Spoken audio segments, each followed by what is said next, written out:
तो अभी मैं आपको नोटिस मैनेजमेंट दिखा रही हूँ। नोटिस मैनेजमेंट में अगर आप मैनेज नोटिस पे क्लिक करेंगी तो इसमें आप अपने जितने भी नोटिस हैं उसको इधर से मैनेज कर पाएंगी। जैसे कि न्यू नोटिस पे आपने क्लिक किया और नोटिस का टाइटल, अगर आप चाहती हैं कि किसी भी टारगेट यूजर को ही ये नोटिस जाए तो आप टारगेट यूजर क्लिक करके आप अलग अलग यूजर टाइप्स दे सकती हैं। अगर आप चाहती हैं कि सभी को जाए तो आप किसी भी टारगेट यूजर में क्लिक ना करें तो आप ये डिफाइन कर सकती हैं कि ये नोटिस हर किसी यूजर के लिए एप्लीकेबल है। पर अगर आपने टारगेट को डिफाइन कर दिया है तो सिर्फ ये नोटिस उसी टारगेट के लिए एप्लीकेबल होगा, बाकी यूजर्स को ये चीज़ नहीं दिखाएगा। अगर आपको और भी टारगेट स्पेसिफिक करना है तो नीचे एकेडमिक टारगेट में क्लिक करके आप अलग अलग सेक्शंस या फिर क्लास के वाइज आप टारगेट को चूज कर सकती हैं। इसमें आप सब्जेक्ट वाइज को भी टारगेट चूज कर सकती हैं ताकि नोटिस बिल्कुल स्पेसिफिक चीज पे जाए। और अगर आप प्रोवाइड नहीं करती हैं तो ये डिफाइन हो रहा है कि आप मतलब कि जिनको डिफाइन नहीं करे उन सभी को आप टारगेट कर रही हैं।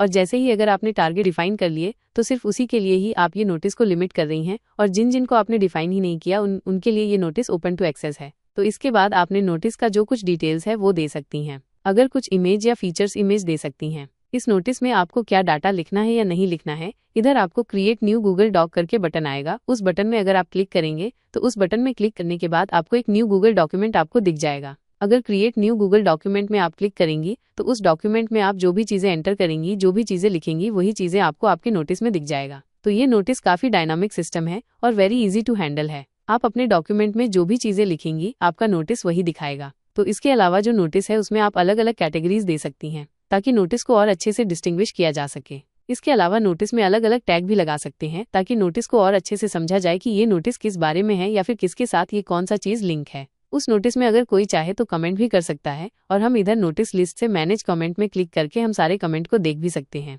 अगर हम चाहें कि कमेंट हम जब अप्रूव करेंगे तभी हो तो हम इधर से अप्रूव करके नोटिस में दिखा सकते हैं। ऑटो अप्रूव कमेंट को इनेबल डिसेबल कर सकते हैं, जिससे जो कमेंट है वो ऑटोमेटिकली इनेबल या फिर डिसेबल हो जाएगा। मतलब कमेंट जो है वो ऑटोमेटिकली अप्रूव होगा या फिर नहीं होगा, ये सिस्टम भी इधर दिया हुआ है। अगर आप इधर एक नोटिस इधर से क्रिएट करती हैं और उसके बाद लिस्ट में जाते हैं तो आपको उस नोटिस का लिस्ट दिख जाएगा, और अगर आप उसमें क्लिक करते हैं तो आपको उस नोटिस की जितनी भी कंटेंट जो कि आप गूगल डॉक्यूमेंट में जो भी लिख रही थी वो सारे कंटेंट आपको इधर दिखेंगे। और नीचे जो कमेंट है, कमेंट में भी आप कुछ लिखें तो वो भी आपको इधर दिख जाएगा। तो ये आपका नोटिस मैनेजमेंट है जिससे आप नोटिस को पूरी तरह से बढ़िया तरीके से मैनेज कर सकते हैं।